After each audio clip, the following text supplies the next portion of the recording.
Hey, this is Corey. Before we start today's podcast, I want to ask you a quick question. Is your life as fulfilling as you thought it would be? I don't know what area of your life that you feel you're falling short. I know I have different areas of my life at different times. Maybe you want to reignite the passion with your spouse. Maybe you want to be able to walk into a room with confidence. Maybe you're trying to achieve some different health goals or trying to be more patient with your kids. I don't know what it is, but what I do know is from coaching one-on-one executives for the last few years, I find myself repeating the same thing over and over.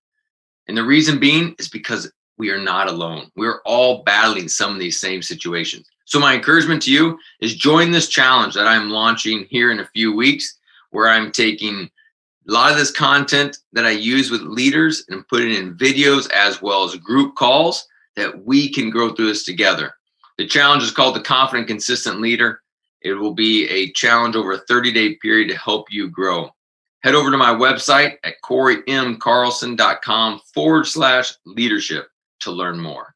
On to today's episode. Thank you. Welcome to the Win at Home First podcast. I'm your host, Corey Carlson. This podcast is where we talk about how successful business leaders win, not only at work, but also at home. On this podcast, we'll go behind the scenes with great leaders to hear stories of how they win. Thank you for listening, and on to today's episode. Hello, this is Corey. Today's episode with Jimmy Page is a fun one because we get very tactical. Jimmy's a very wise individual. I enjoyed the show a ton, but in asking him questions, he just had all these practical applications. And so I just kept asking questions about how did you do this with your kids? And so we talked about how to incentivize them reading the Bible, talked about his morning routine.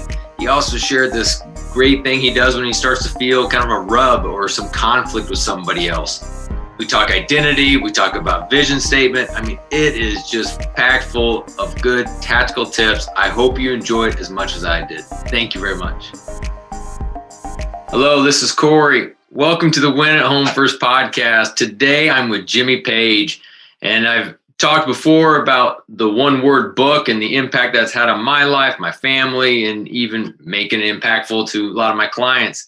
Well, Jimmy is a co-author of that book, so it's fun to get to have him here today. He's also involved in FCA. He's written other books. He's a husband, a father of 4 kids. So just doing incredible things really throughout not only the country, but the world. And so wanted to have him on here so we can learn from him. So Jimmy, thank you very much for being on the show. Man, it's a pleasure for sure. Thanks for the intro. That sounds really awesome. I'm like, who are you describing, man? That's right. You're the best, man. Good to be on the show with you. Oh, it's fun. I enjoyed our first conversation that was unrecorded, so hopefully we can relive parts of that again. I remember even saying that our first talk of, man, I wish we were recording this. Well, let's dive in, Jimmy. What is that number one trait that you believe leaders need to have in order to win at work and win at home? Well, it's a great question, right? Because everybody's kind of looking at what do you need to be successful at home? And by the way, I love this idea of winning at home first, because I think a lot of times it's an afterthought for a lot of people. And there's been so much written on leadership. So as I was contemplating that question, I go to the normal traits, but the one that stands out for me more than anything else today is the idea of identity. And, when you know who you are, then you'll know what to do. When you know who you are, then you'll know what to do. And I think so often we just do not know. We get our value and our worth and our success to fill some other identity. And it's not our true identity. My true identity is not in what I do. It's who I am. So when I define who I am very closely, and by the way, I think who we are, God defines who we are in our identity first, right? And the closer we can get to aligning with God's definition of who we are, the more likely we are to live our destiny. And so for me, it's all about identity. And as a believer, as someone who has given his life to Christ, has trusted Jesus, my identity is in Christ. And there's a whole bunch of things that come with that identity that if I embrace the things that come with who I am now in Christ, then it informs almost everything that I do in every direction. Maybe similar to me, with identity where there's been ups and downs. There's days I am a beloved son, but there's other times I know, at least in my story, I took my identity to other places. Jimmy, for you, did you find different times, whether it's career, being an author, being a father, being a husband, or whatever it may be, that you were taking your identity to other things? Oh yeah. I mean, I think it's really easy to start to believe that you are actually what you do.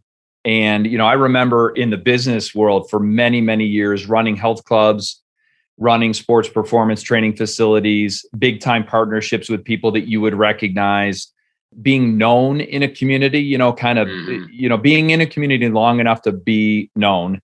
And it starts to matter to you that people know who you are. And so I think for me, when I came out of the business world and into ministry, I had this revelation that I was getting a lot of my identity in the success I was having in what I did and kind of who I was in the community. And that was a really rough revelation because all of a sudden I wasn't important anymore. Right. I didn't feel important anymore. And I remember thinking to myself, man, I went from going 1,000 miles an hour, knowing people and being known and really getting my identity in what I did. Oh, you do this. And then when that was stripped away and I went into ministry, in particular with FCA, and I kind of became what I would consider anonymous again, that was when I said, hey, your identity is not in what you do. And I think a lot of people have this crisis later on, maybe at retirement, or they have this crisis when it's too late to really make some corrections, especially as it relates to home, marriage, family, kids, priorities.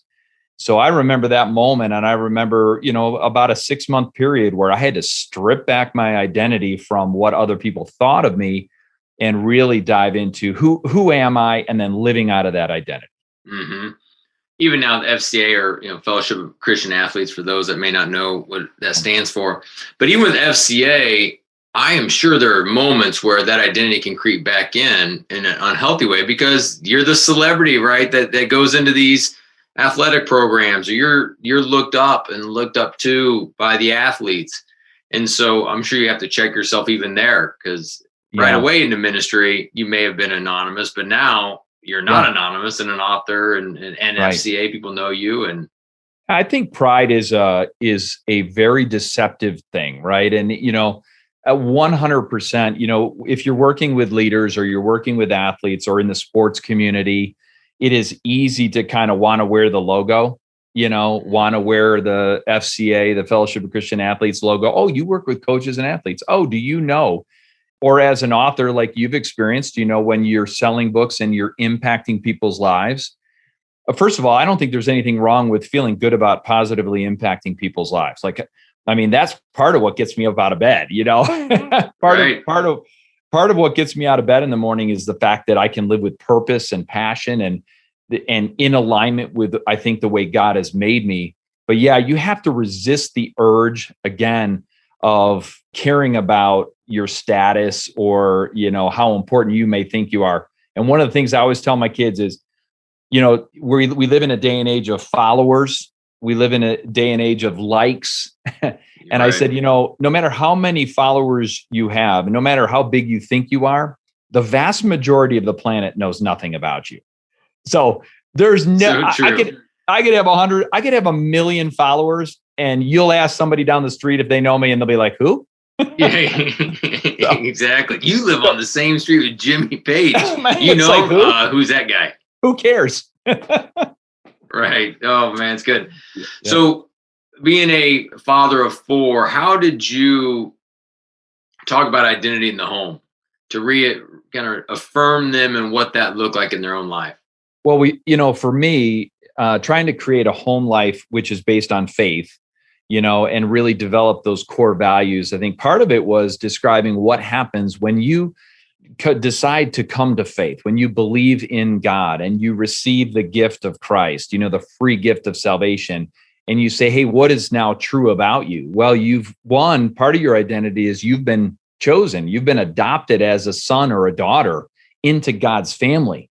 So part of the thing is we built this whole thing around we are pages. You go back to the days of Marshall, we are Marshall. And I remember early on going, no, we're pages. We are pages and we do things differently. We are different, not better. We do things differently. So when you start to realize that you've been adopted into God's family, so that now you're not just a page, but you're part of God's family, and God has certain plans and a future for you and expectations, not in a heavy or burdensome way, but instead as an invitation to live your absolute fullest life. I mean, now, if I know that identity, I'm a child of God, I've been adopted as a son or daughter into his family, that the way I live affects other people who are in the family. We kind of built that strong connection to, hey, I believe it was, what was the movie, Miracle, right? With the hockey movie. Yeah, talking about the 84 Olympics? Yeah. Mm-hmm. Team USA beats the Russians. But one of the scenes in there was, hey, the name on the front of the jersey is more important than the name on the back. So as soon as you enter into part of God's family, that family becomes even more important than pages, so to speak. So we tried to instill that idea of identity and responsibility to something greater than ourselves. I think we had some success with that. It's never an easy process, right? Right. And you did have some success. You have, 4 kids, 3 of which went on to Liberty University. And then the 4th is going to go to Liberty University probably, right? And maybe it's not official but that's a faith school. And so, how did you instill faith, but yet not run them away, not scare them off? Well, I'm not sure that, I think how do I say this? I'm not sure that our way is the only way for sure. Everybody's got their own way, right? One of the things that I was really committed to, that my wife and I were really committed to early on, was trying not to be judgmental. Because when you're instilling faith and people feel like you're part of something, by definition, in some ways, it feels like some people aren't part of that. And we never wanted to be judgmental. We always wanted to be invitational. Like, hey, of your friends, could we invite people over to experience our family? Can we bring them to events where they can explore their faith? So, and then as far as building in disciplines in the home and requiring certain things, I will tell you this. I used to incentivize Bible reading. Yes. Okay. Yeah. So, and I'm proud of it. No, I don't know if I'm proud of it, but I would give them, hey, if you read the Bible every day for 100 days, I'll give you $100. Because I knew that if I could get them into the Word of God and they could start to experience it, that it would come alive in them, that there's something supernatural about it. So I had no shame in incentivizing, faith-based behavior, if you will. I absolutely love that. And kids, if you're listening, it's coming your way. Did you point them to anything to read to make it kind of more user-friendly for a kid? Yeah. Well, I think one of the things that we did early on was, especially with Dan Britton, I think he's been a guest on your program. You had a lot of fun with him. We were doing life together in accountability. So when we both got married and then started having families and decided, and with 2 other guys in particular, we built this accountability group we called the 4 Horsemen. And it was all designed to really encourage each other to win in every area of life. Interestingly enough, you talk about winning at home, and that was a big piece of it. And I remember in those days, as we did life, we shared our wins and our losses. Hey, what's working, what's not. And out of that, we wrote the book, Wisdom Walks. Wisdom Walks was this idea that in the earliest days, we would have the kids when they were little, like under 5, 6, 7, they would photocopy a story from their kid's Bible. And then they would bring that photocopy along and we would walk on railroad tracks. Believe it or not, we would just go and we'd walk the tracks. And my goal was to impart wisdom, was to share wisdom, was to experience wisdom from the Bible, unpack it, bring it to life as we walked. So we would just have them share. And I would tell one of the kids, let's say my oldest son, Jimmy, I'd say, Jimmy, what's your story? And he would say, oh, my story's about, Jonah, or my story's about David and Goliath. And I'm like, all right, read the story as it appears in your Bible. So he would read it and then we would just talk about it. And I would ask him questions about it, like, what does that mean? And what does that tell us about God? And how can we learn more about what he expects of us and that type of thing? And just the idea of walking, getting them to engage, taking scripture right out of their Bible in a form that they could understand. That's how we wrote Wisdom Walks. Oh, that's neat. So Wisdom Walks covers all different parts of the Bible. 52 devotions, one a week, 52 devotions, all designed around a story and then an illustration from the Bible and some questions that make you think more deeply about your faith and about how it applies to everyday life. And it's designed to be done in community. So, you're the walker, you're the wisdom walker. Mm-hmm. And then the key relationships that you have is you've got warriors. So you've got people that you're linking arms with that are in the same stage of life, that you're iron sharpening iron. You want to be your very best. Those are your warriors. Then you've got a watchman who's a little bit further ahead in life, someone that's investing in you, wisdom, kind of helping you to not make the same mistakes, hopefully, that they may have made, giving you insight and wisdom into decisions that you have ahead of you. And then you as the walker, who's receiving from the watchman and linked to the warriors, invest in someone we call a workman. And that's kind of that discipleship, that full circle discipleship model where someone's pouring into you, you're living life with others, and then you're pouring into someone else. Yep. Well, I love that. And incentivizing being the word. I will, next time we talk, I'll give you the update on how that's going in my house. You bet.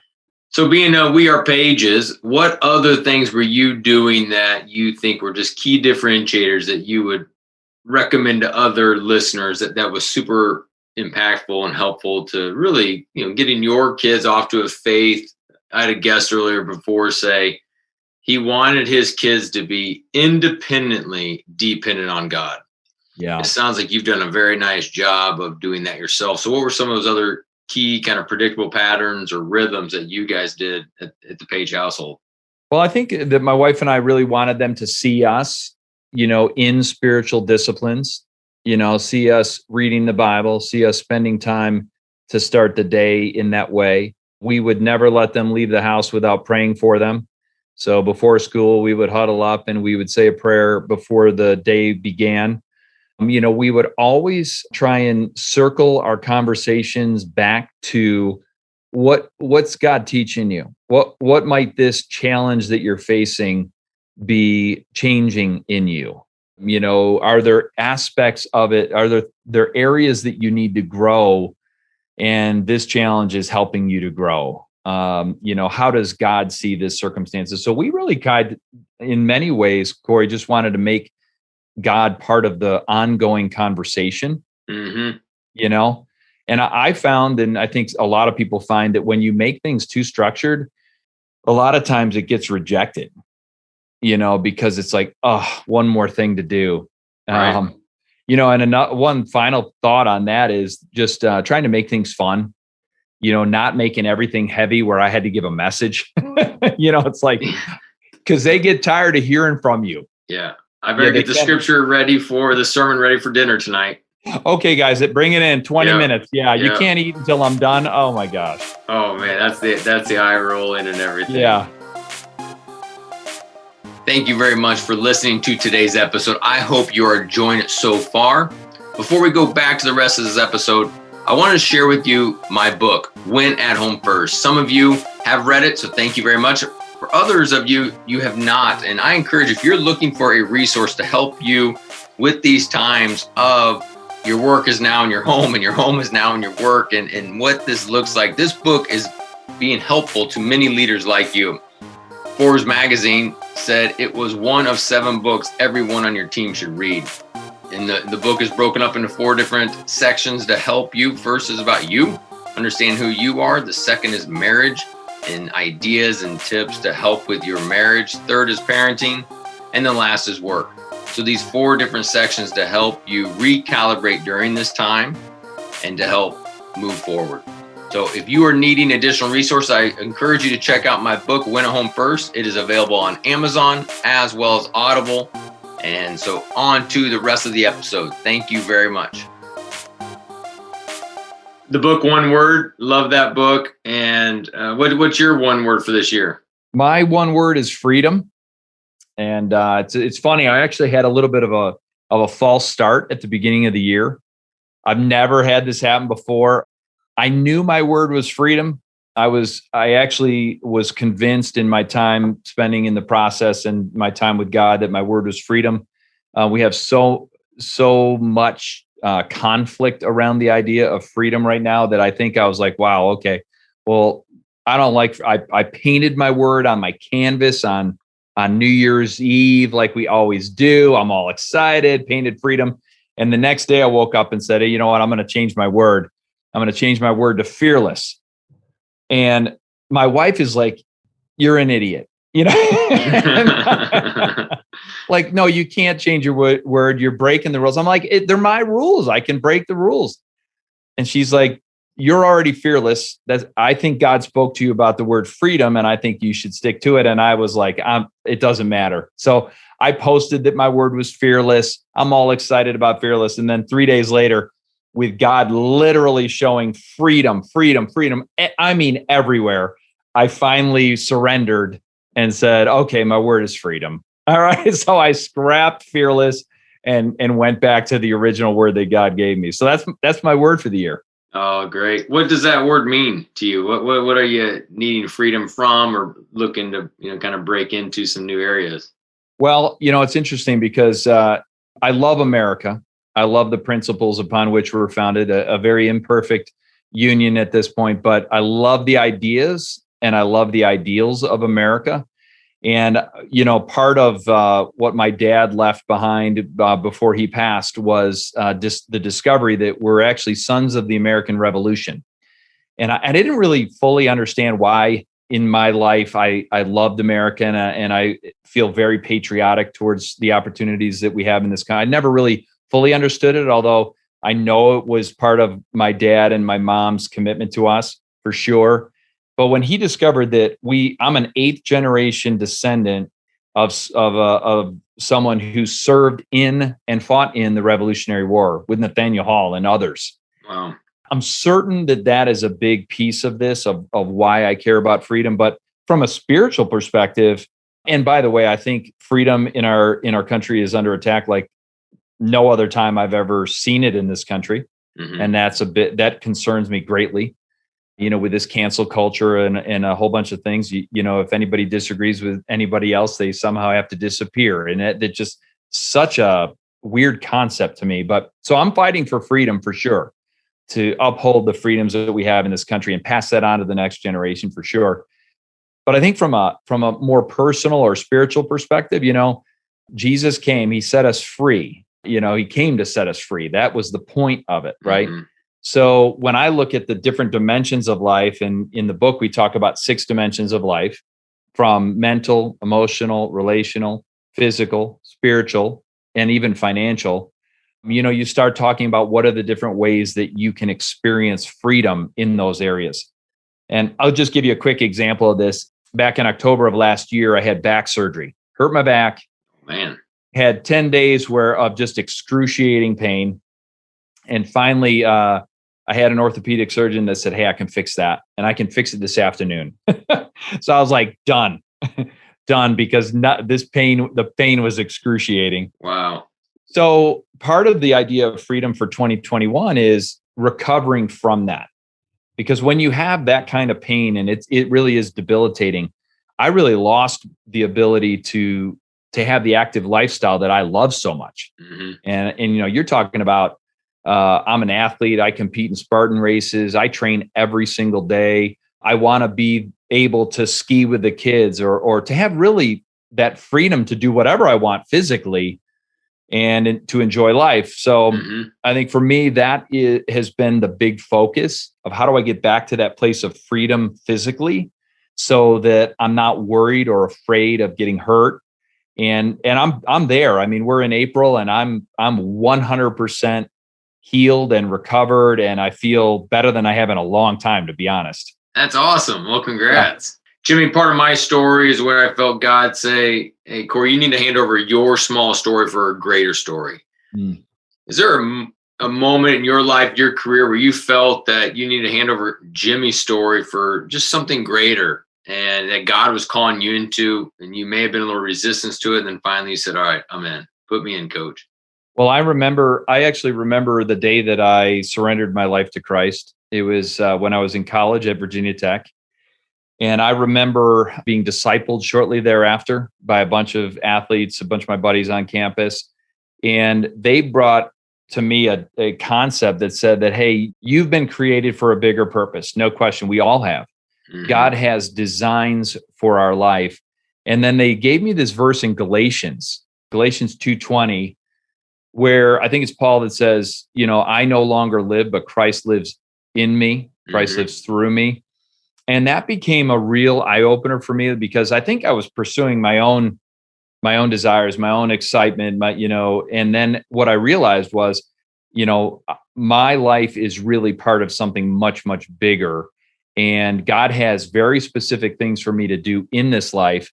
So as part of his redemptive plan, as part of, his story, we need to be instruments of God's peace, and we need to be people that are living with an others focused rather than a me first focus. And that was big. I mean, I think that was big. And that's something that you have to constantly work out. I think, that's not something every single day. I think you have to die to yourself, pick up your cross, identify with Christ, and then live the life that you're made to be. Because if you do, then you are fully part of that bigger story. Mm-hmm. Yeah, Jimmy, you can see because we're on Zoom, but I have a framed picture up there that Crossroads Church I go to, they handed these out, and I ended up framing it, and it says, "It's a great day to die." And wow. I love seeing that, because it's exactly that, where every day we need to die to ourselves. And I have that as a reminder, so that, I still have my bad days where it could be about me and getting my stuff done, but I purposely put that there right before I sit in the chair as a reminder of, hey, it's a great day to die. And how can I serve others, not serve myself? How could I be about giving and pouring into others? And I like how you talked at the very beginning about inviting people into things, inviting kids over to see the Page experience, inviting people to have other experiences. And man, it's just a good mindset, because so often it's just about me. Oh yeah. Yeah, for sure. I don't need any help to be selfish. Yeah. I find in relationships, it shows up when, in conflict a lot of times, because when you're pursuing your own desires and stuff, a lot of times it'll create a rub. I think for me, whenever I'm having a rub in a relationship, something that isn't fitting, or maybe there's conflict, it's that time when you say, man, what in me do I need to die to? Am I, what is it? Pride? Is it selfishness? What is it? And that's kind of an indicator for me, even relationally in my family with the kids, is if there's a rub, am I trying to control this situation, or am I the guide? Am I guiding my kids towards their experience with God and their best purpose, or am I trying to control it? So a lot of times that's an eye opener for me, is when I'm having conflict in relationships, is generally when I'm having the hardest time kind of dying to myself and my own desires. Oh man, that's good. I love thinking about that myself, of where there's conflict, just asking yourself, hey, where can I die to myself to see maybe how to bless others, or that's good. You've been with FCA for 17 years. Is that right? Coming up on. Yeah. Wow. That's awesome. I work with a lot of people who quite honestly get bored of their job. They're wanting to go elsewhere. God's got to be calling me something different, more exciting. How have you stayed true to just pounding the nail every day at FCA and not thinking, oh, grass is greener over there, I'm going to jump ship? And so for that listener who is contemplating jumping ship, as I'll talk to a lot of people, it's, instead of running from something, make sure you're running to something. Because there's a lot of people just want to get away from a bad boss, or, we had a bad couple quarters in a row, I want to leave. How have you been able to consistently show up and, knowing there's other neat ministries out there, there's other neat businesses, or go back into the business world, or whatever it could be? I know you've heard all the same head noise before. What's that look like in your life, Jimmy? When that happens, and it happens, I mean, I'm kind of the guy that maybe is on a 5 to 7 year cycle of sorts. And you hear a lot of entrepreneurs are kind of on that 5 to 7 year season, if you will, where they start something, they build it, and then they hand it off, and then they got to go do something else. And I don't think that there's anything wrong with that. I think that if as long as you're in tune with the way that God has made you, I think there are people in that box, and I know a lot of people like that. You probably know a lot of people like that. For me, it really is about purpose, right? It goes back to identity. If you know who you are, then you'll know what to do. And then it goes back to your specific purpose. And I think that a lot of times we don't get to a place where we know our individual purpose. So if you don't know why you're here, you don't know what your purpose is. Now, there's a lot of reasons we're here. We're ambassadors for God. We're gonna bring reconciliation to God. I mean, there's some big purposes. But for me specifically, my purpose is to inspire and activate the heroic potential in others. So if that's true, and I work for FCA, every day that I get up, I say to myself, how can I inspire and activate the heroic potential in those that I'm leading?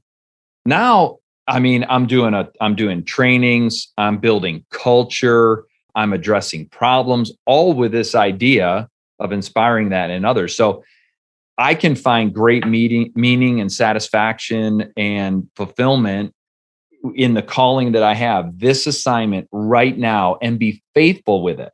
Be faithful with the everyday. Some days are harder and more of a grind than others, but I can be faithful when I know what my ultimate purpose is in this situation. So I think a lot of times people get complacent or discontent with their current situation because they've forgotten why they're doing it. Absolutely. Every role has a grind, right? I mean, let's be honest. Every single thing has a grind to it. And there's nothing wrong with that. There's something beautiful about being faithful, especially when there's a grind. So I just point everybody back to, why are you doing it? Yeah, and I agree. I mean, my corporate life changed when I put together a vision statement. And it's actually the same one I use to this day, where it's to connect people to greater performance and even more significant purpose. And so when the boring, the frustrating parts of the corporate job that I had happened, I was like, how can I find a redeeming quality of today to help someone perform better at work or home?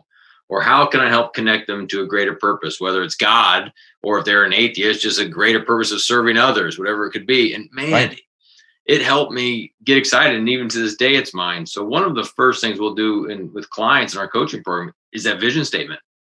Because I've seen it a game changer in my life, and it sounds like that has been yours. How long have you had yours? More than that, living on purpose. So it's mattered to me, but I would say to refine it down to something that is repeatable. You don't have to read it on anything. It is just part of who you are. Probably about 10, 12 years ago is when that just became crystal clear for me. Yeah. I love yours, by the way. There's going to be a lot of listeners right now that are writing down these purposes going, I can work with that. Yeah, and steal it. I mean, take it. I mean, matter of fact, I about any smart thing I've said, I've stole from somebody. So, but I will put in the show notes for listeners. I did a podcast earlier about putting together a vision statement using 5 Ps: possessions, personality, potential, problems, and passions. I think I said all 5 right there. I may have forgot one, but anyways, because it's super impactful. So big time. Yeah, I love that. So Jimmy, you seem to every day get fired up and you get going. What does your kind of morning routine look like, or that helps you elevate your mindset for those bad days? Well, I think it always starts with you deciding to kind of fill your bucket, and so I have some morning routines that I've developed over time that I think have led to success, have led to, clear focus on what I'm going to do that day. The energy to do it, and also to get some wins in the morning. Like I always tell everybody, just get some wins. Yes. Because a win or two in the morning leads to momentum. Now it starts to breed itself. But for example, I'll get up early in the morning and I will spend time in mind, body, and spirit. Right. So mentally, I'm either taking in, and sometimes you get a 2 for 1, right? But I'll be taking in a podcast. Maybe it's a leadership podcast from Craig Rochelle, or it's a an Andy Stanley sermon or an Erwin McManus message, or, so I'm taking in material that fills my mind and my spirit with the things that I should be thinking about for that day. I 100% fuel my body. Every day I take Athletic Greens first thing, empty stomach. I put Athletic Greens, which is just a green smoothie. So immediately my body gets what it needs. My brain gets what it needs. I'll get a workout in the morning. And, again, I told you one of my mantras is I train every day. Yeah. And people always used to ask me, especially in the health club industry, we used to tell people, hey, work out at least 3 times a week, every other day. And what I discovered was that it doesn't work. And for me, it didn't work. I was resting more days than I was training. If I missed a day, I might only work out once or twice this week. It's a complete disaster. I was going backwards. So I finally said, no. What do elite athletes do? They train every day. Even on a rest day, it's active rest. There's some kind of movement on that day. They're not just sitting on the couch. So for me, I'm like, I train every day. So every morning I'll train, I'll get on my bike, I'll lift weights, I'll do whatever my program is for the day. And I start the day with the right focus. And one of the questions I ask myself is, if I were to accomplish one thing today that would make this day a wild success, and whether that means just getting something done that needs to get done, or it means blessing somebody or making significant progress. If there was one single thing today that I could get done that would make it a wildly successful day, what would it be? And that becomes the bullseye. Right. It's like, hey, I could check off 15 other things on that list, but if that one thing doesn't get checked, arguably not my best day. So what I love about that is that's also the old book and story of Kiss the Ugly Frog, or Kiss the Frog, whatever it is, because usually that is that deal you need to do. You don't want to do it, so you're like, I'll do it later in the day. I'll do it later in the day. I'll do it later today, and end of the day happens, like, I'll do it tomorrow. And so if you identify that early, it's like, you may even get it done before 9 a.m. Oh yeah, and a buddy of mine, and you may know him, Mark Batterson. I know of him. I can't claim him to be a buddy yet, but he's one of my favorite authors. You need to you'll get him on your show, because he's that great. He talks about eating the frog. He wrote a book called Win the Day. Yes. And it's so good. But one of the every book of his is so good, right? I know. He's so, a lot of what he's written has really transformed the way I kind of do things and think about things from a spiritual perspective, for sure. What does it look like right now as you are parenting, discipling 3 kids in college? They're getting older. You're almost an empty nester.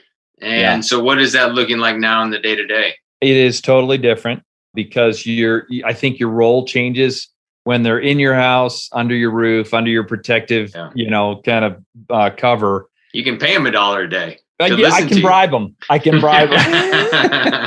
No bribing now. There might be a strategy there. I don't know. I need to think about that. Yeah. I think for me, it's kind of transitioning into a coaching role more than anything else. Mm-hmm. And it's by permission, whereas before you may not have always needed permission, although it's a good practice to get permission.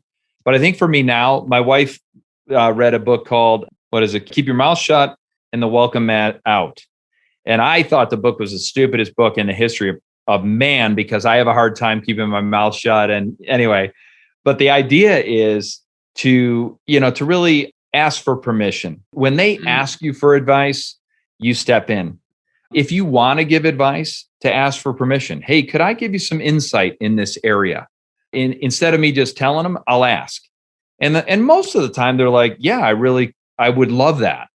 A lot of times, my sons will call me and ask me for insight into something. But in the event that they're not, and this is when it becomes more tricky, then you just have to let them make choices and let them, make decisions and listen, I keep telling myself, God loves them even more than I do. And sometimes they're going to decide to do things that I'm not excited about, but that's part of their journey. It's part of their story. And no life is lived without mistakes. No life is lived without a desire for a do-over or a regret. There's not a single life that doesn't have a mess or a mistake or stress or drama. I don't know a single person like that. I don't know a single life like that. So you kind of have to pick your spots and hope that you're helpful. I'm quick, especially being a coach for a living. I'm quick to, offer my solutions, my tips, my advice. Yes. And definitely need to ask for permission. So that's a good one. Yeah, no doubt.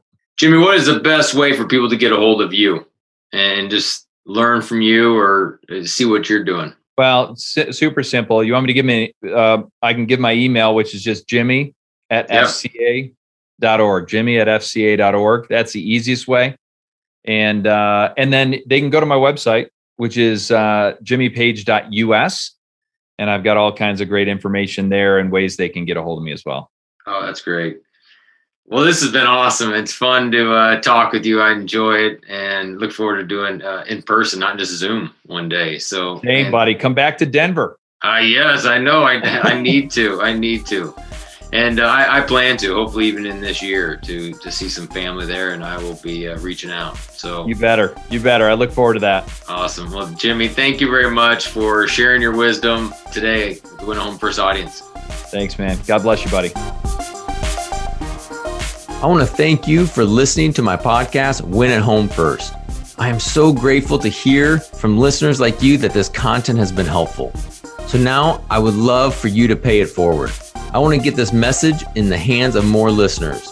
We need leaders to be winning both at home and at work, especially during this time. So please take a minute to share this episode with somebody you think would find value in it, as well as rate and subscribe. As a thank you, please visit my website at corymcarlson.com to download a free resource that people are finding value in. Thank you very much. This is thepodcastfactory.com.